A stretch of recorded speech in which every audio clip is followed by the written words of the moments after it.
Hello and welcome to Minor Compositions. For this episode, we're joined today by Abe Walker and Callum Kent. Thanks for coming along. Thanks Thank for having you. me. So the idea I have for this conversation, sometimes these conversations are kind of like when you're a little kid and you go into the toy box and you sort of take different things and take different action figures and bash them together and see what happens. In this case, the action figures. And you know what? Having academic articles and books isn't exciting as action figures, but I was quite excited by reading Abe's recent article, "Holding Labor to Account," and a book you wrote, Callum, with Matthew Lee, called "The Future and the Past," about the general strike 100 years ago. And I thought it'd be interesting to sort of take these, let's say, different perspectives on issues around labor and try to sort of hit them together and see what comes out of it. That's the general idea. I don't know where we'll end up, but that's the starting point. So, and part of why I thought it would be interesting to have you two to come together, is there was a brief-lived discussion around doing some counter accounting in Essex, where both Callum and I work, or by the time you hear this, we'll no longer be working at, but we will have worked at Essex. And I remember the big discussion around doing some counter accounting, and I don't really think seemed to go very far. And that sort of piqued my interest. I thought maybe it'd be interesting to sort of think about the place of counter accounting within labor struggle and in relationship to strikes. So maybe we'll start there as a beginning point. Is for either one of you want to take this sort of, what is counter accounting? What's the idea and how does it fit into like labor struggles? So I can give that one a shot. Basically, in my article, I take a really broad view of counter accounting. It goes way beyond just providing alternative financial statements. I think maybe the best way to illustrate this, there's this song that came out a few years ago by a band called Blink 182, and famously, it includes the line, "Work sucks, I know." All of my cultural references are very current, as you can tell. It turns out that's not a very good song, but more to the point, it's not a very good analysis. If you want to convince someone besides yourself that work sucks, you basically have two options. You could describe how much work sucks, in which case, in a numbers-driven world, usually it's going to lead back to some kind of quantification, or you could compare work to something that doesn't suck. In other words, you could practice commensuration. Either way, you're providing an alternative account for work or offering a counter account, although it might not fit in a 3-minute song. So to answer that question more directly, my definition of counter accounting encompasses oppositional narratives, alternative framings, discursive struggles. Basically, counter accounting is a record-keeping mechanism for social, political, and economic accountability. I would include both quantitative and qualitative metrics, although I think that distinction is often fuzzier than we'd like to admit, which maybe we can get into later. Um, and I think also more generally, it's worth mentioning that I'm playing fast and loose with the terms counting, accounting, and accountability throughout my paper in a very annoying way. I don't think that kind of wordplay translates very well to audio, but if it seems like there's some slippage, that's entirely intentional. So, Abe, you win the prize for being the first, and I hope to God, last person to ever quote Blink 182 on this podcast. Um, Sorry, no, I can't have this. I'm really pro Blink 182. I want it on the oh, fuck. record. That is the sound of my childhood. I want it defended. I'm sorry, I'm purging you both for this episode. Yeah. No, but, I mean, that's interesting. The way that, for instance, counter accounting could be, for instance, workers having a conflict around, for instance, the introduction of redundancy measures based upon a certain set of narratives around financial deficits, shortfalls, and going, no, this is wrong, and therefore these redundancies are not valid, versus like a more broad sense of counter accounting, which would take into account emotional labor or sort of broader mo notions of work. Um, yeah, that's quite interesting.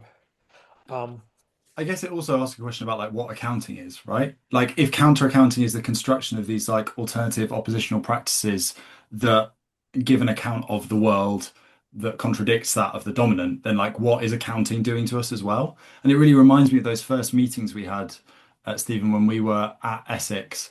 And you get the vice chancellor walks in front of a group of people of whom they know they're about to fire 20%, and they put a series of numbers on a slide, and they often have these like dramatically uninformative infographics that just have like random numbers on them, and they're kind of making an appeal to authority to the numbers, that the numbers say your jobs must go, the numbers say your campus must close, the numbers say your city must be kind of deindustrialized through the withdrawal of a higher education institution and the abandonment associated with that. And so I think it's, as a phrase, really interesting for, if we have this more varied definition of counter accounting, then also we have to think about that accounting process that puts us in this position in the first place where we have to come up with our counter. And it strikes me in my post Essex employment, I've been doing quite a lot of work with the National Education Union looking at multi-academy trusts, which are like charter school organizations, basically, for ABE, the US equivalent. And we've been looking at some of their accounts to try and identify, possible organizing strategies and how they distribute their funding and so on and so forth. And so often when you dig into these things, like you say, there is this quantitative, qualitative slippage where there are all sorts of decisions made in the construction of a quantitative metric that it might look from the outside as kind of an objective number. But once you start scratching at these things, you very quickly realize that quants are really a mess of complicated quals in their own way.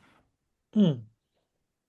Yeah, what I find interesting about Abe's first response is it's almost talking about counteraccounting as a practice that sort of attempts to legitimize why the feeling of work sucking is more granular than just a sort of general sense of alienation, but rather actually here are very particular sort of details about the way the workplace works that legitimize a critique of working practices and management practices. Would that be a fair way to frame that? Yeah, yeah, absolutely. I think, I mean, I see accounting as a way that people can elaborate their ideas, get their message out, and mobilize adherence to their cause. And of course, that applies to both workers and capital. Um, I do think that, as Callum was saying, that numbers have a very seductive quality. When you see it, we have this expression, numbers don't lie. Of course, we know that numbers lie all the time, but we still say that. Give you a concrete example from my university system. We recently started measuring departmental performance through ROI. And of course, there's this broad consensus among people who study education that ROI is a very bad way, incredibly stupid way, really, to evaluate learning. But on top of that, the way that ROI was being calculated at my university happens to be deeply flawed. So what was interesting though is that instead of attacking ROI per se, Faculty Senate ended up focusing on correcting the record. In other words, supplying better and more accurate ROI numbers. Now, there are some good reasons to want to do this, but I'd argue that when workers try to beat management at their own game, they implicitly endorse and sustain the same regime that they're critiquing. So when they adopt these official accounting tools like ROI, workers inherit the ideological biases, the very truth regime that they're trying to dismantle. And that's the real problem. And I guess this is why when we're thinking about processes that might be defined as counter accounting, like often this insistence on a methodological distinction from what the boss is doing is quite important. Like I think about this stuff in terms of I'm one of the editors of a journal called Notes from Below, which is like a worker writing, workers inquiry journal. And what we're trying to do there often is give people a platform to legitimate their own knowledge about work. Like you have this alternative source of epistemological authority, which is not, I have all the numbers, but which is instead something like, I actually have the lived experience of the job. I have the marks of capital upon my body, that kind of knowledge. And we have to adopt a separate methodology to do that. We can't just go back to them with their own tools and necessarily in the same way. We need to instead come up with methods that suit how our forces are arranged rather than how theirs are. I like the way you worked in that little, was it Bill Haywood quote there about I haven't, what was it? I haven't read I haven't Marx of read Capital, Capital. but I don't need to because I've got the marks of capital on my body. I think that's it. Yeah, I'm reading his autobiography at the moment, but I haven't actually got to the founding of the IWW yet. I'm still in like 1903. It's coming. It's coming. But no. I think it's really interesting what you said there, Callum. And I don't want to get too into the weeds around things that happened or didn't happen in Essex. But one of the things that struck me about when there was some attempts to do some counter accounting was almost like what you're talking about, where there was a claim that like, okay, you're providing this alternative set of accounts, but you're missing out these key things, and you don't know what's really happening. And management really knows what's happening. And the problem being that like, well, yeah, because you are deliberately withholding all the information that would make it possible to do it, provide a thorough set of alternative accounts. And it's almost like once you enter that terrain of attempting to account in a certain way, you've already kind of lost because you can never well you can never well, one, if you're being blocked from providing information, but two, you're always entering this, it's not your own trade anymore. It reminds me of some of the discussions. I mean, the dispute at Essex was quite long and quite bitter, but it really reminds me of the political journey that some of our members went on through that process. And some people who ended up being very, very solid trade unionists, participating in the strike, being very involved in the attempt to fight back against redundancies, when describing kind of how their thinking changed through the course of the strike, I think they very much began by thinking that management were rational actors who were making like bad decisions because they didn't understand the situation. They were like, fundamentally, the problem here is that management don't understand how their own university works. They don't understand the position they're in, and they are going to damage the university by making these kind of irrational choices. And so engaged in the campaign, in this process of attempting to kind of demonstrate the irrationality of their own decisions to management, only to discover that actually underneath it was just power operating. You know, there was no irrationality or rationality. It was just purely we can do this and we are going to do it because we don't actually care about the functioning of the university in a, you know, what you might imagine sense. So that breakdown, that sense of partnership was, I think, one of the really interesting processes that emerged from that. Mm. Yeah, because if you're in that situation where if you're still in the earlier phase, the assumption is almost like if we provide better information, this will lead to better decision making, rather than being, no, actually, we don't care, mate. Sorry. Yeah. Yeah. And they're like, we will provide better information and then there'll be a synthesis of our interests around the most rational course of action. And that is, I think, what really broke down in the course of the dispute. And really the political change that I think we could see from our colleagues was the breaking down of this idea of rational collective interest with management and instead the emergence of a much more confrontational understanding. Unfortunately, that happened through the course of a defeat, but I mean, it's still important to note that as a political development, I think. Not only did we lose our jobs, we lost our faith in Habermas. Actually, no, sorry. It's a bit unfair, but you know. Near enough. No, but that's sort of interesting because one of the things Abe talks about is about sort of the sort of traps of visibility, um, and making certain things visible as knowledge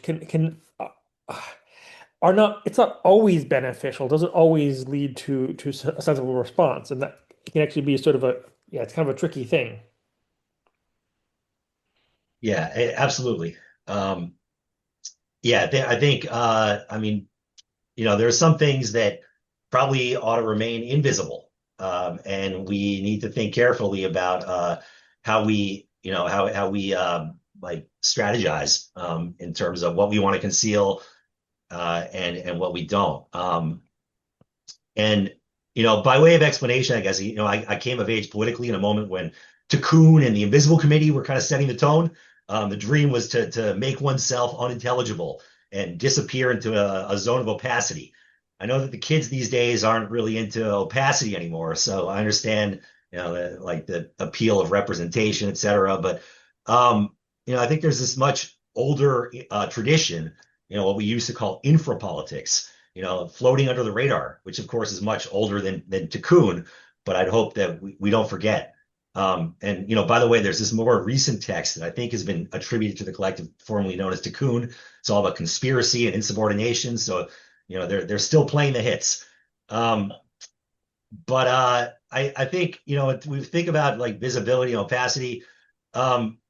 There's a need for workers to become legible or visible to one another while still remaining opaque to the boss. And of course, that's a real conundrum.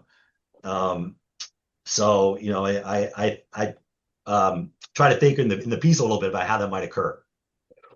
Would you say that Tikkun is more the Blink 182 of autonomism or the Green Day of autonomism? None of Only the Invisible Committee is like the most popular. So, if like NoFX is Tikkun, then Sum 41 is Invisible Committee. I also love Sum 41. I won't hear a word against them, by the way. When I Okay, was writing well, this piece, I was listening to the Pissed, which is a Connecticut hardcore band on loop. And their analysis of work is much better than Blink 182 or Green Day. Just well, but okay, well, after this discussion, I'm gonna have to go sort of do an entire mapping of sort of like pop punk bands onto like early 2000s anarchist theory and try to figure how they all correspond. Um, for a while, I was claiming that the that Midnight Notes was kind of like the Wu-Tang Clan of autonomous theory, um, which I thought was just simply a great idea. But I can see anyways, that. I think um, maybe Invisible Committee have got a claim on MF Doom. The mask. There's a little bit of a. ooh. That could work. Yeah, yeah. Um, sorry. So back to sort of a semi-serious or slightly less clear point is I'm thinking still about visibility and thinking about, for instance, like we know in every workplace there was always like implicit knowledges, implicit practices that keep the workplace running, right? And that's where you get the idea of the sort of work to rule strike, right? Because once you withdraw all of the implicit knowledge, implicit cooperation, the things that aren't in the contract, things break down. I think there could be a sense in which counter accounting, in this broader sense you're talking about, might end up documenting some implicit cooperation or knowledge access to formal contract that actually could be extremely valuable to management. Is that fair, or is that a sort of a am I being too paranoid? It reminds me of, Romano Alquati, the kind of operaist theorist. In his investigations of Olivetti, he came up with this concept of invisible organization, of the idea that there is a kind of an invisible structure within capital which workers utilize in order to like launch surprise assaults, right? And that everything can look very calm on the surface, but underneath, the legs are turning, and that there is a kind of a secret machinery under there, and that the revealing too much about the knowledge of that secret machinery does make it possible for capital to undergo certain kinds of repression. Like, to go back to our Essex example, if they quite realized how non-compliant we all were being with the border reporting requirements that were put on us, it would have been easy to repress every single trade union activist in a certain way because, I don't know about you, but I certainly was just not compliant with any of it. So they could have got me for gross misconduct very quickly. There's the kind of that process of what do we reveal and what do we make knowledgeable, I think is one of the challenges that comes up, particularly with inquiry and research, right? Because as researchers, sometimes the most interesting things we find out are precisely things we cannot share because they describe processes of resistance that if they were to become available to management through our description, we'd be destroying their possibility, right? So, if there's a particular way to use a till that means that you can take loads of cash out of it without anyone noticing, then, you don't want to reveal that to the boss, right? So we have these, sometimes we have to fail to account in our own ways. Hmm. Yeah, I can explain a little bit, just give some background about the origin of this article I wrote. So I remember seeing a call for papers in a very prominent management journal, which will remain nameless around 2022. And it was asking for researchers to study this scary new trend called quiet quitting. And I get into this a little bit in my article, but of course, call for papers approached it with the very best surveys and metrics that industrial psychology has to offer, asking questions like, what are the key antecedents of quiet quitting? What are the underlying psychological mechanisms behind quiet quitting? What are the boundary conditions? What are the individual differences that affect employee propensity to quiet quit, et cetera? And it was very clear from this framing that the knowledge was going to be generated for the benefit of management. So I thought to myself, if there's even a chance that this quiet quitting thing might be real, maybe this is the kind of research that we should not be doing. Just the same way that anthropologists have come out against using ethnographic data for counterinsurgency, maybe organizational behavior researchers should take a pass when they're asked to basically, construct psychological profiles of individuals suspected of fomenting this new style of resistance. And of course, I have complicated feelings here because, If you look at the origin of the term workers' inquiry, I believe it traces itself back to like Marx's original survey, like what's a workers' inquiry, right? Which these days I'm always struck at how boring and basically positivist it is. 80 years before IO-Psych was even really a thing. So I think that there is some benefit to using these kinds of tools. Using the master's tools against him. But at the same time, there are real risks that we need to navigate. So a few things there. One, thanks for bringing Al-Quadi. I actually think I wish there was more of his work available in English because I think some of the really interesting stuff that he was doing around co-research is super interesting and should be read more. But I There think is a underground translation of Perfare con Rechercha somewhere floating around. I've seen bits of it, so I can try and share with you. oh, cool, cool, cool. But it also makes me think about the sort of the different shifts in the history of workers' inquiry, where, for instance, if the first stage around Marx is about actually finding out information you don't know, that's a part of why someone like Lenin sort of actually sort of abandons it because he already thinks he already knows enough about the workplace in certain ways because there's other ways to get information. And then workers' inquiry shifts from necessarily from being about information finding to be about an organizing practice where the practices of inquiring create shared subjectivity through the detective of inquiry. So it's not that you don't know that work sucks already. Like, it's more about finding about things you find out together through asking questions together, and less about less about just like getting information. And Yeah, I mean, I think Clark McAllister's done some really good archival research. I'd recommend people go and look at it around the 1880 inquiry of Marx and the way it was kind of deployed at the time. Because I think there was a long-standing understanding that like no one responded to it. It went completely into the wilderness and it was a failed project.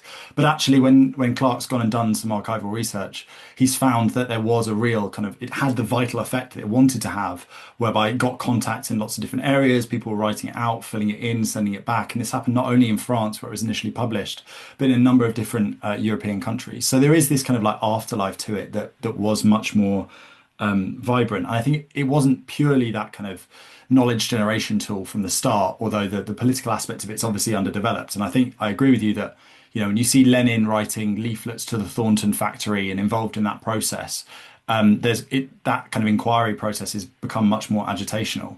Of course, like Lenin's ability to actually participate in the process of workers' inquiry becomes very difficult. He gets sent to Siberia and then ends up, in London. But there is if you look at that kind of early Bolshevik praxis of the intellectual as a very like typecast person, the worker as a very typecast person, and the interaction of early Bolshevik activism being the worker meets with the intellectual writes a leaflet, the worker goes and circulates it in the workplace. They come back with revisions, with changes, with updates from the struggle, the intellectual rewrites it. There's something of workers' inquiry to a lot of that early agitational practice that characterizes the Bolsheviks and more broadly kind of Russian social democracy, we should probably say, before that kind of 1905 revolution. If you go and read those memoirs of that kind of revolutionary period, there is a real like inquiry edge to it. So I think that is to say that like counter accounting is not necessarily like something that we have to come up with or spread. It's also organically in all of the conflicts that we're involved in, and maybe it's a case of sharpening our tools as to how we think about it, rather than having to invert it from whole cloth. Because any attempts at organizing generates knowledge, right? It generates knowledge about the struggle, about the conditions people face. Whether it's theorized and thought through and deployed to the maximum possible effect is a more open question. Hmm. So two thoughts there. One, I'm going to suggest that Lenin is like more like the adolescence, or maybe sort of like I'm trying to think of like a sort of like earlier precedent of sort of like popular oriented punk. I don't know why I put that in there. But two, I'm also then thinking about how on something like C.L.R. James and the Committees of Correspondence, they were trying to sort of destabilize the sort of the writing thinking distinction and create this ongoing process of transmitting and sort of iteratively creating knowledge through the publication. So that was quite interesting. Um, Yeah, I mean, correspondence, as an example, kind of connected to Iskra. I think you can see that correspondence was the paper that the tenancy that CLR James was involved in was producing in Detroit, and you can see this kind of like relationship between writer and reader being broken down, and even in the structure of the 1947 American Worker, which is an account of working in a car factory that goes to be very influential on the operaists later down the line, that you have this like juxtaposition of the worker writing and then the kind of Marxist humanist account that comes at the end, and the way in which they're juxtaposed is an attempt at destabilizing the intellectual division of labor that's produced by society, right? I think that for me has always been quite inspiring. That the requirement that we become complicit with each other in undermining the division of us into like thinkers and doers has always seemed to me to be kind of at the core of the method. hmm. I like the idea that almost like different modes or different cycles of struggles tend to throw up their own modes of inquiry and media production, and oftentimes in interesting ways. So, for instance, like this makes me wonder what would be the sort of agitational form or media form of quiet quitting. Um, I'm almost thinking of like early 2000s zines, that were like not necessarily propagandistic in the same way. Like, what's the zine I used to read by the guy who was a dishwasher? Um, it's quite good. Or you take a project like, do you remember Processed World? Yeah. That'd be an example of trying to give a sort of particular voice to or a mode of speaking to a certain kind of emergent workplace organizing around immaterial service work, for instance. Like, can there be a sort of like a sort of media form or communication form to quiet quitting, or is that the kind of thing where once it says itself out loud, or it's no longer very quiet? Abe, you might be able to remember this. During the pandemic, there was that massive. Do you remember that there was this huge subreddit associated with quiet quitting that was called like R anti-work or something? Yeah, yeah, of And it course. became absolutely huge for a Yeah. while. Yeah. No, one of the fascinating things is that although quiet quitting is obviously, paid strategy, there's been a lot of discourse about it, right? Both from the media and from those who allegedly are participating in this tactic. And I think, there's a lot of value to sharing those kinds of stories. I don't know if people are familiar with the work of Abigail Schonboom. I believe she's at Newcastle now, but she's done some really interesting work to compile and document all the ways that employees slack off when they're supposed to be working. For a while, she had a website. I looked it up. It seems to be down now, but and part of me, of course, worries a little bit that this kind of information is somehow going to be used against us. But I think on the balance, in this case at least, it's probably worth the risk. When workers can shake off productivism even briefly and come together around opposition to work, they're in a better place to engage in even more effective tactics. I think the thing I found most strange around the discussions around quiet quitting was less having to explain why people would do it and more having to explain why they wouldn't. Like why would you sort of want to be more psychologically invested and work harder than you're actually being paid for? I mean, okay, now I'm gonna do my own like 182 thing. Remember the scene in Office Space where Jennifer Aniston's character is being told about like you're only doing the minimum. You only have like 7 pieces of flair. Why don't you have like 15 like the other guy? It's like why would you want to invest yourself more in any job than the job is actually sort of rewarding you for in doing that job?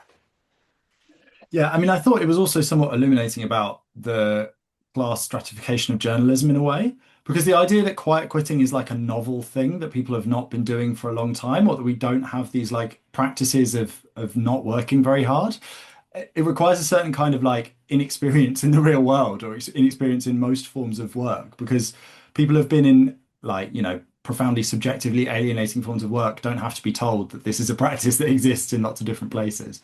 Like going to go and sneak a nap in a stockroom is not that is quite quitting, quite literally, apart from if you're snoring. But it's not doesn't need that name in a sense.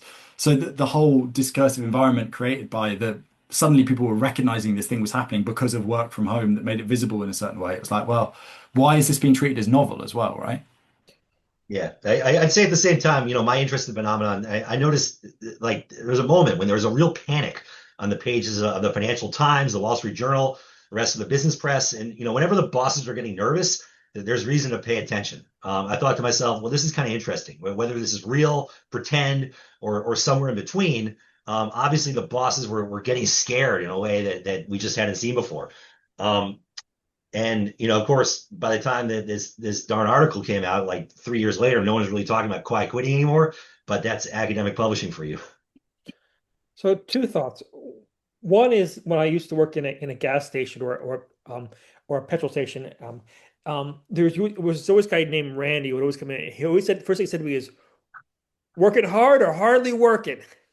And I was like those are the only two options. It was either you were and second thought is now this is gonna sound slightly conspiratorial.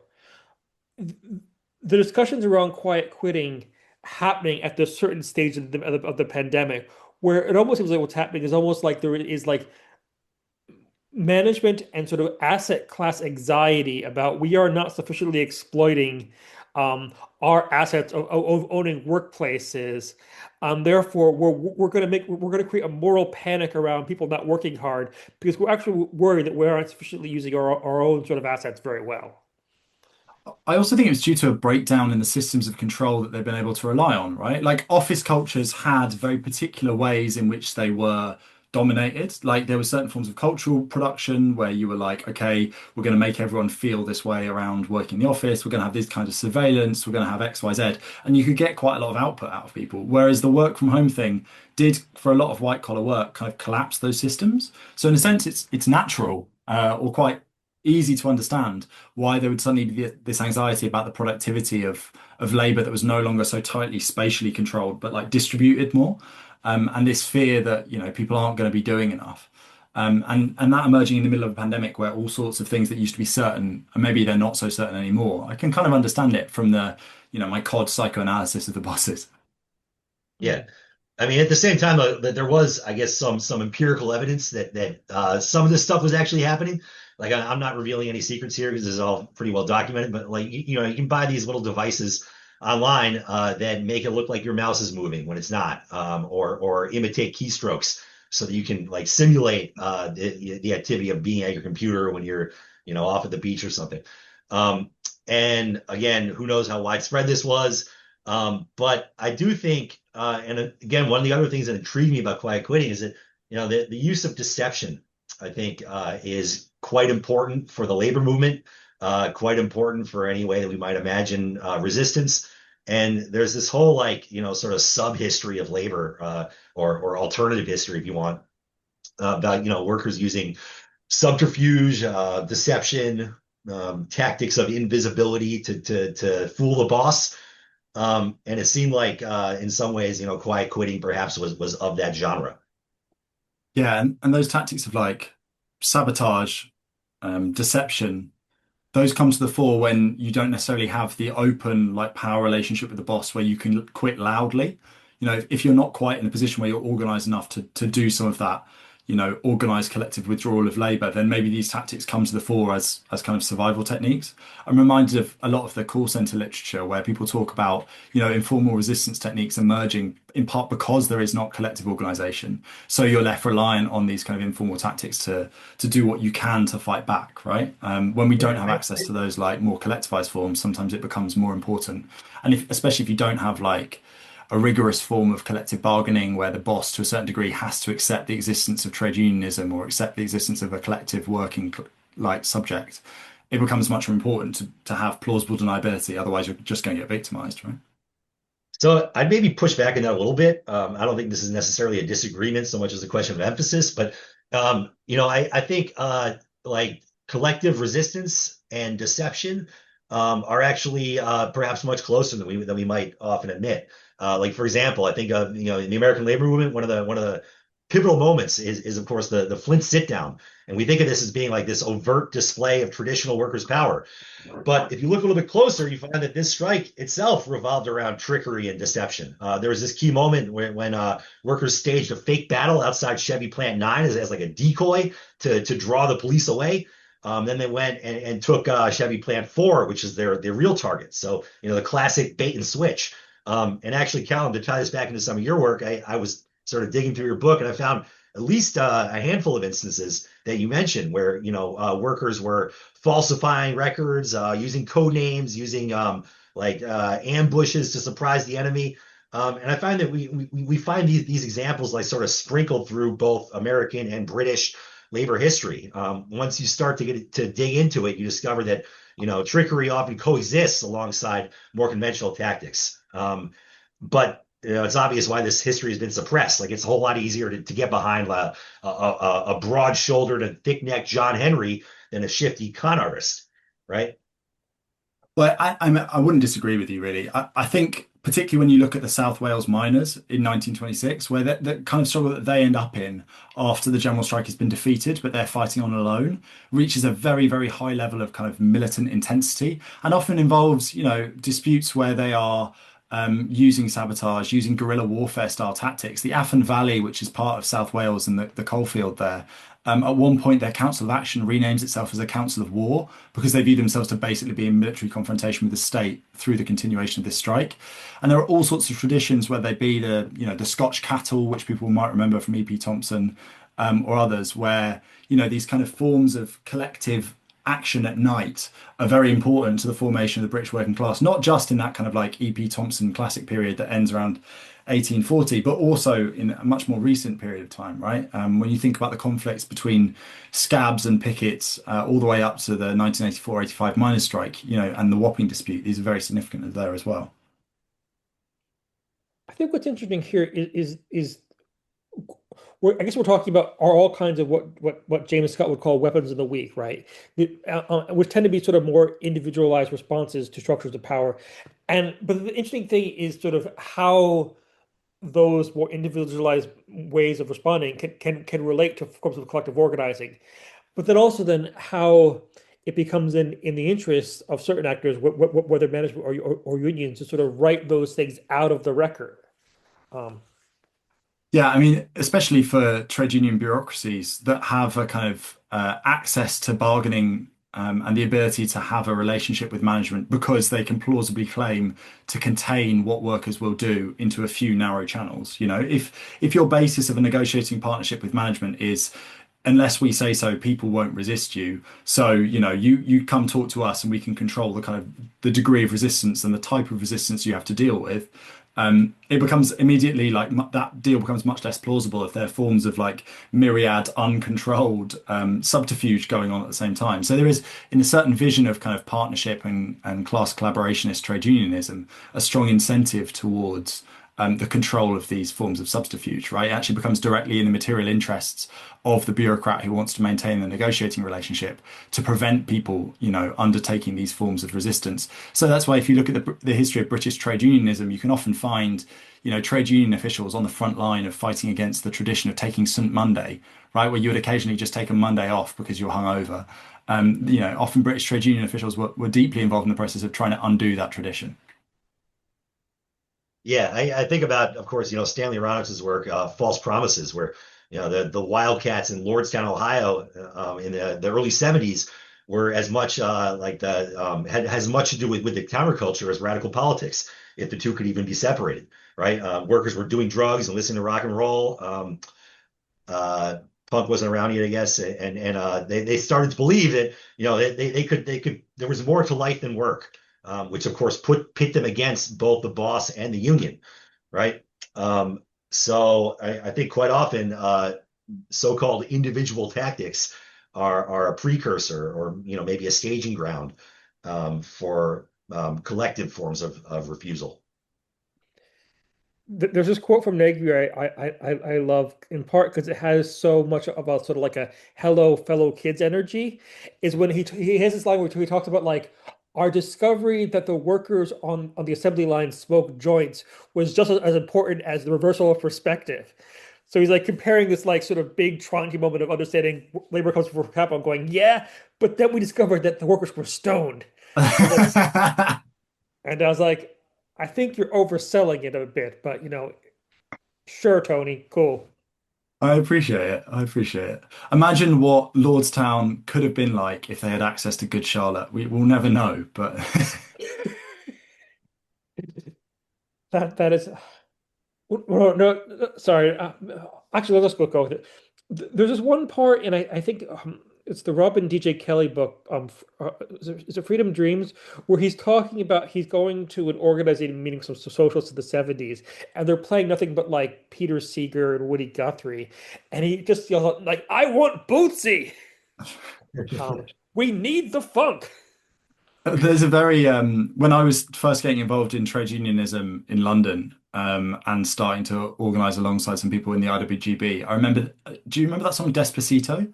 That was huge for a while. So there was almost one of the defining features of the IWGB would be that their picket lines wouldn't feature like the most boring Billy Bragg you've ever heard, but it would be Despacito played over and over and over again. And a lot of the kind of like migrant Latin American cleaners would absolutely love this song. And so the marking out of music as a differentiation of tradition, I think it's quite important on picket lines, you know. Um, have you read that Strike Whilst the Needle is Hot book that came out relatively recently? Oh, is that the one that Josh McPhee put together? I think so, yeah. And it's got all the picket line records. So it's like vinyl records from basically like field recordings or songs recorded in aid of, and it collects them all together. And it really has changed how I thought about music and politics together in quite interesting ways. I should check that. I mean, uh, I don't want to be too harsh on our comrades at Essex, but there's been times when we've been on strike and we're like on a road with no through traffic, and it just seems like so in the middle of nowhere and kind of pointless. And then we put pictures of like strikes in France where they've got like a barbecue out on the picket lines. I'm like, come on, like, can we? Yeah.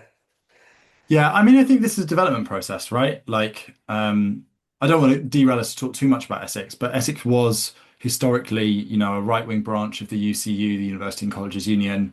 It collected together lots of academics who have these very peculiar subjective characteristics, and there wasn't a lot of experience of local strike action. And we managed to end up in a fight where we took 16 days of action, and really were trying to fight to protect jobs and protect the university. And yes, we were defeated, but that process also took people on a very long journey. And I think we learned a number of political lessons that we need to circulate more widely out of that process. But I wouldn't say that, yeah, we didn't start off at a militant pitch and then get higher. We were kind of approaching the ABCs of militancy by the end of the strike, I think. And by that point, a lot of the kind of emotional energy that was required to fight it was starting to subside a bit. But struggle is a process that changes us through. You don't just come out the perfect militant, do you? I mean, and this is the role that some of these counter-accountancy practices can play, right? They can legitimate that process of subjective transformation that occurs during struggle. Well, it's funny because before what I was saying that rather than having to explain quiet quitting, it's hard. It'd be more important to explain why people aren't doing that. And but then I realized that if there's one kind of job, or perhaps one example of a job where people actually do work a lot harder than they're ever actually contracted for, academic labor is probably one of the key ones, right? Where people are like constantly working on weekends and in evenings and well past contracted hours. Um, it's almost like the opposite of quiet quitting. It's like quiet anti-quitting. No, or loud anti-quitting. Or my metaphors are jumbled. Yeah, absolutely. I think I mean, there's a whole if I had unlimited time, I would have tried to use more examples from university life in my paper because I think counter accounting and its limits certainly reveal themselves in the context of academic labor. Mm. So I realized that I've been meaning to, but I haven't actually gotten to throw in a question yet about the General Strike of 1926, which so I'm going to do that now. And I have to admit that I have actually I've only started to read your book, Callum. Um, so maybe as a general question is sort of what aspects of that strike do you think are the sort of most important to sort of learn from for today?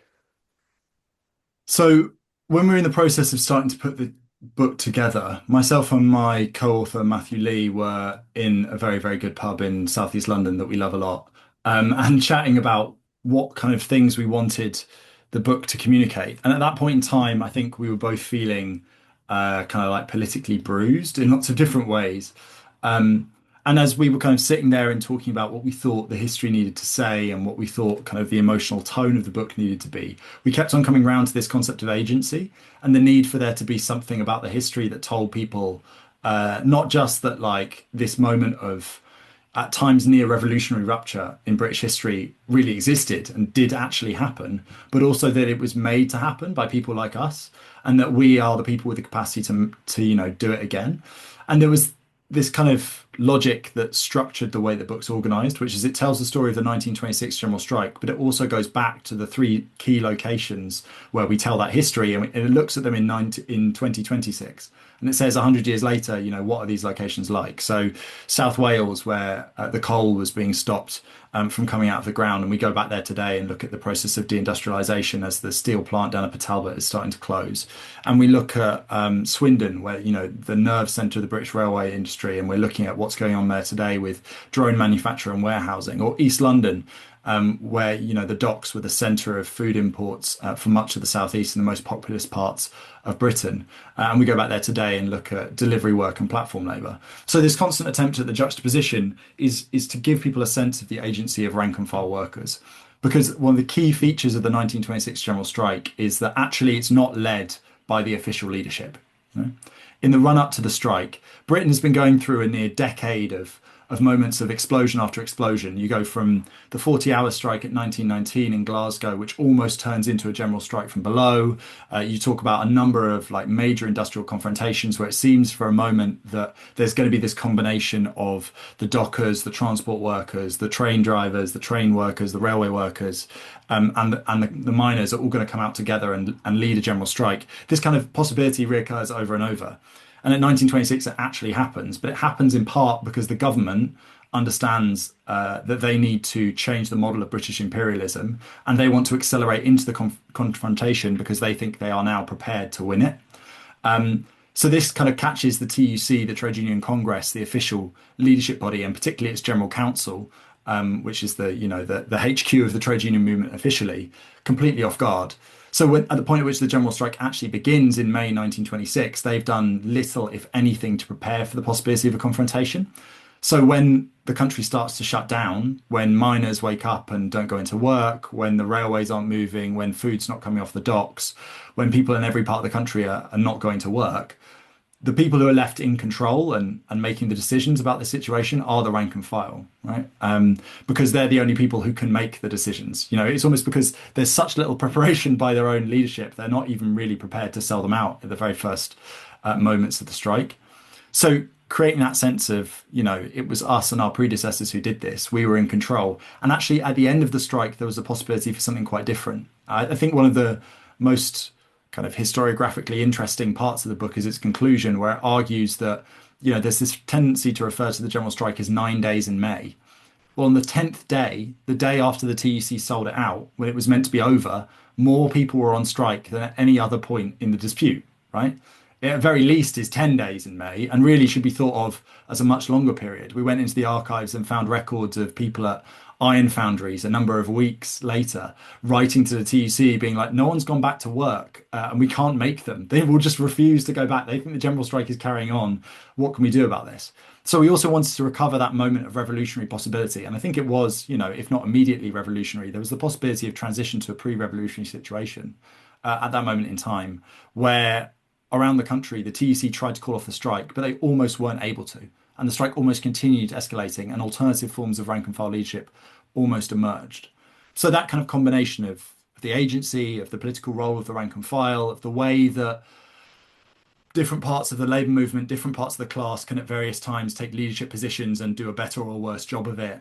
The way that these tendencies are like in contradiction with one another, the way that we aren't just all on the same page because we work for a living, but also there is a contradiction between the rank and file and the bureaucracy. And also fundamentally the sense of, something else could have happened. And maybe today we can make something else happen ourselves. Those are, I think, the key things we're trying to get out. It reminds me a bit of many years ago, I was talking with a friend, Graciela, about why, when there was the 2001 Argentinian economic crisis and collapse, why so many factories ended up becoming recuperated factories and being taken over, and why we were so many community assemblies. And what she said is, well, okay, there was a lot of annoying Trotskyists who for years banged on about workplace democracy and local democracy and councils. And then when things fell apart, people already had that thought halfway in their head from hearing it so many times that it wasn't that they suddenly discovered the idea. It was circulating, and then when things got bad, when you hit the crisis, it was possible to then do you were already like mentally prepped for it in a way. Yeah, I mean, that sounds very similar to what's going on in South Wales. South Wales is my personal obsession. I think it's one of the most interesting cases for the development of both fossil capitalism, but also the development of the British labour movement and the different tendencies within it. Because if you go back to the 1870s, this is like partnership trade unionism par excellence. There's this class collaboration is the entire frame for how everything's thought through. There's a wage scale that's negotiated so that when prices change in the global coal market, wages automatically change with them. And this kind of redistributes the value from international sales to the workers, both upwards and downwards. So there's an attempt at a real like class harmonization via the form of trade unionism going on in the industry. And yet you come back to that point just 40 years later, and this is one of the most militant parts of the British working class movement. And it's indeed one of the kind of the locuses of resistance that leads the general strike.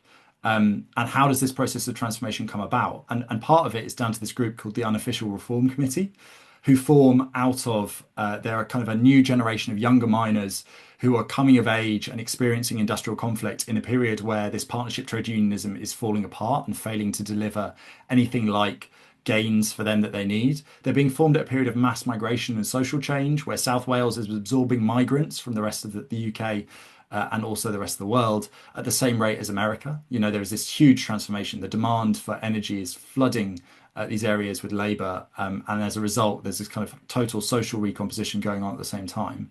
And they emerge with a very militant practice, and a militant vision of what the union should do. And they eventually become many of the important leaders in the Communist Party and elsewhere. But when you see that process starting to happen, it's really small. It's like they have 200 contacts across the coalfield, and that's the position from which they begin this process of organising that will develop one of the most militant parts of the British working class movement. So I think this is quite a useful provocation to us, right? Like they were operating, the URC is operating on and around, 1912 onwards. And they are 14 years before the general strike, and they are just a group of a couple of hundred people, not all of them even officially members of this organization.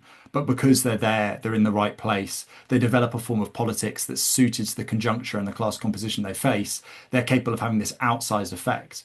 And that, I think, gives us a sense of what the agency of small groups of people can be even today. You don't have to start from mass militancy. You can start from much more humble origins, and by organising on a rank and file basis and using a kind of process of inquiry and engagement to discover the form of politics adequate to your situation, you can come up with some very dramatically different outcomes. I think there's something super interesting about these moments where small groups of people, by addressing their situation, can have a kind of much larger multiplier effect. I mean, I don't know South Wales very well, but I mean, one example I quite like is the struggle against the airport in Nantes and the creation of the ZAD in France. For many years, that was done as a very sort of legal, very sort of bureaucratic struggle, going through the courts, going through bureaucratic means, going through formal associations, and then at a certain point the farmers started inviting people to squat the land. So something happens there where it shifts in a relatively short period from being a bureaucratic, formalistic struggle to all of a sudden going in a much different direction. Probably initiated by a relatively small number of people, where then things suddenly shift. And I think the moments of shifting suddenly are super fascinating, but hard to sort of like, yeah, really pin down, because usually they're not actually documented extensively, and then afterwards you're like, what happened? Oh, something happened and everything changed. Yeah, I think, I mean, one of the things I really liked about your book, Callum, is the way that you highlight this dialectic between grassroots organizing and leadership, for lack of a better term, right? I mean, there's this debate within the American labor movement about like top down versus bottom up strategies. And Eric Blanc is really good on this. He finds that pretty consistently, important union organizing victories are preceded by strong worker-to-worker networks that form organically on the ground. So the union takes credit, of course, as it must, but it's really only the formal expression of what George Rawley called, working class self-organization. And I think you do a great job with that. Another thing I thought was really cool, which sort of relates to a broader discussion, and you just mentioned this though, is like the way that you highlight the mobility of organizers and workers, their transience as being an asset, not a liability. There's a book that came out recently by Kim Moody, who's like a British labor scholar, but mostly writes about the American labor movement. And he talks about how like the problem during the Gilded Age was that all the workers were transient. Maybe they were immigrants, they weren't sticking around too long, maybe they didn't speak English too well. And he says that like when having all these tramps and hobos wandering around was a source of instability. But at times, I think his research contradicts him. He shows that like these travelers were actually responsible for circulating the Union gospel. And certainly, I thought in your book you discuss, among other things, like the way that pickets became mobile. Would go from work site to work site.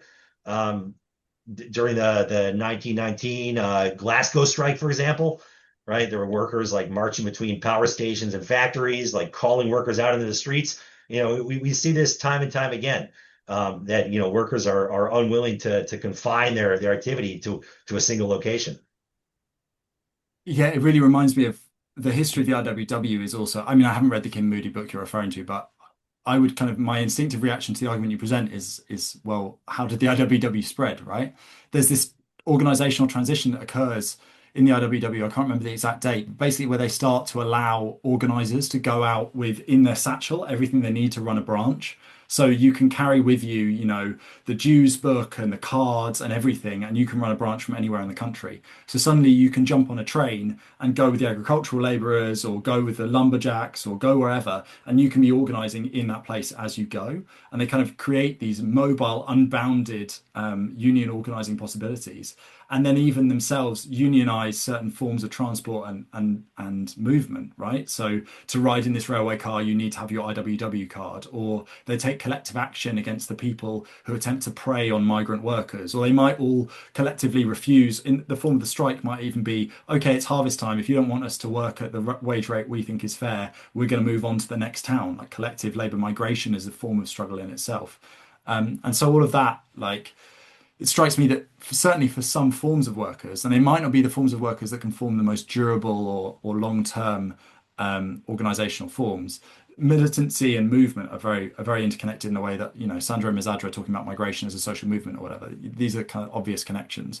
The IWW also referred to the need for a home front, though, right? And the need for organized workers, mostly on the Eastern Seaboard, in more like durable organizational forms, and how these two had to play off each other. So I don't think it's, we can't purely be the hypermobile militants. Some of us have, places we live and children that live there and can't constantly be on the move. But it's finding those synergies between those different parts of the class that I think is the really exciting thing. Yeah, IWW also famously did not sign contracts, at least at first, right? Yeah. This might be a weird comparison, but I'm thinking about sort of struggles moving around, and one thing I was struck by is what in Italy in the 70s, what I first heard was called the idea of auto reduction, or sort of mass negotiating sort of price decreases around, for instance, consumer goods or the cinema or food, for instance. And I associated this mainly with sort of the movement of 77. But when I was reading about Italy in the 60s, I learned that actually that term was first used to refer to go slow strikes in the factories. So what you're actually seeing is what was a form of go slow strike in a factory setting, which then came to be interpreted outside of the factory setting in a broader sense of how do you reduce your work rate in a sort of non-work capacity. So the movement of a tactic from a industrial workplace to sort of more, I guess, a social factory workplace, Yeah. and how the things move around and constantly shift like that. I mean, there was a very interesting, I hate to refer to another podcast on a podcast, but people might be familiar with the podcast TrueAnon. And they had a fantastic episode the other day about sugar workers in the Bay Area going on strike and connecting their struggle literally through people who were, you know, in the Filipino community could connect the two together with people who are organizing against elements of the sugar industry in the Philippines and could create direct linkages between, you know, I think one of them said, we are the start, you are the end, right? Like along the global supply chain, there are all sorts of connections like this. And thinking through those connections to me has always been, you know, one of the most exciting and important parts of how we think about global labor solidarity and struggle.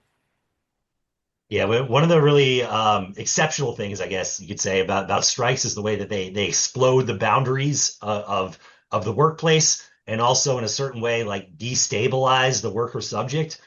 Um, you know that like strikes are completely impervious to boundaries, um, and they have a tendency to go beyond whatever limits you might impose upon them. Um, and for that reason, I mean, of course, like Rosa Luxemburg is like the probably the best text in this, but there's this almost self-generative character to strike where it wants to expand, it wants to consume, um, unless restrictions are imposed on it prematurely. And even then, it often tries to defy like the limits that exist. Um, yeah, like the mass strike it exceeds the available channels of representation. It never wants to remain within the bounds of like intelligibility or what have you. 100%. And it's also very interesting thinking, I think, about the way in which strikes create new collective subjects. So when we were looking at the East End of London and the dock workers and the way in which they were struggling, it's really notable when you read about accounts of the picket lines outside of the docks. These are not just picket lines of dock workers. Women are in huge numbers there and weren't employed in huge numbers on the docks. I mean, some in some technical roles, but by and large, women were not involved in the kind of the loading and unloading of ships in the most basic form. And yet, every time you hear about the police attacking a picket, there are loads of women there. So this gendered division of the workplace, the creation of an artificial division between the people who work in a place and the people who live around it, all of these are completely breaking down. And the notion of a class subjectivity being involved in that process of picketing is very clearly evident. And this also happens, you were talking about the columns that march between workplaces in 1842, in 1919, this kind of recurring tactic that emerges now and again at the peaks of British working class militancy, where a group of workers march from workplace to workplace to shut them down.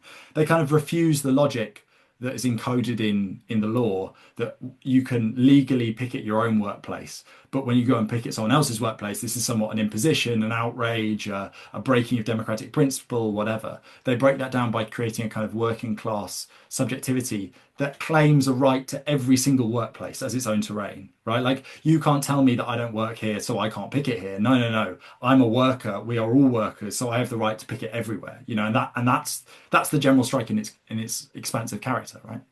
Yeah, and I mean, this may be almost too obvious to say, but there's something quite important that distinguishes the strike from almost any other activity and almost any other tactic of resistance that you might employ in the workplace, which is that strikes occur in public.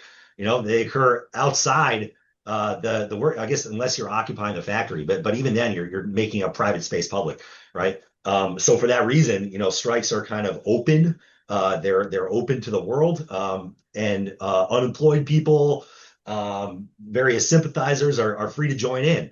The workplace is especially if it's a conventional factory, it's basically guarded. You can't walk in unless you're allowed to be there, unless you're a formal employee. Whereas a strike, a picket line, is open to the world. Hmm. Cool, cool. I like the idea of the sort of self-expanding, reconstituting the public sphere kind of strike practice. I think we should probably nudge ourselves towards not a conclusion, but sort of a pause. So maybe I'll just ask for a last question. What do you see as being interesting directions for how organizing, striking quietly or not develops? And if you want to get really good with it, connect it to your favorite pop punk song or not. I don't like pop punk, so I'm not going to do that. But I think, um, I mean, one of the things I find really interesting these days is the way that workers are using the boss's knowledge against them. So there have been cases where workers are reverse engineering algorithms, like Uber drivers, who are like basically, if you're an Uber driver, you're like driving around, like you don't know what sort of data is being collected about you, but it's happening behind your back. There have been cases where Uber drivers are taking that information that's already being collected about their behavior and habits and compiling it, collectively to make the algorithm visible. Using dummy accounts, for example, to audit surges and pricing mechanisms. And I think we can say without qualification, that's good information to have. That's the sort of I don't know if you call that counter accounting or more. It's more like counterintelligence, really. Counterintelligence operations in the workplace are exactly what we should be doing. So when we think about what information gaps exist between us and our bosses, more information that we have, especially when that information is already being collected about us, the more powerful we are. I guess my response would hinge on this idea of authoritarian management, right? It seems to me that we're living through a process whereby both the state form and the workplace form of management we're experiencing are becoming increasingly authoritarian, increasingly aggressive, and increasingly seeking to kind of like undermine our freedoms to collectively organize. We've seen that at Essex with the quite flagrant refusal to negotiate, but also to apply the basic tenets of labour law and employment law in the UK. But equally, we can see it in a number of different places. I think the Trump administration's response to communist terrorists is probably indicative as well in this regard. So, like the development of that particularly authoritarian form of state and capital management, and also its emerging response in the forms of increasingly class compromise, partnership, these seems less coherent, and the kind of the ideologies that go along with them of kind of social democracy in the state and a certain form of class collaboration, the trade unions appear to be losing something of their coherence and their ability to win people to them. It's not at all clear what comes next after that, right? And I think there's a process. The state and capital can kind of deny us our integration as a labour aristocracy, or deny the more privileged amongst us the integration of a labour aristocracy. That doesn't necessarily mean that we become a vanguard, right? But the possibility is there. So the link would be not to pop punk, but hopefully you guys are more sympathetic to this. Maybe we're in the waiting room, Fugazi style, before something interesting comes out of that process.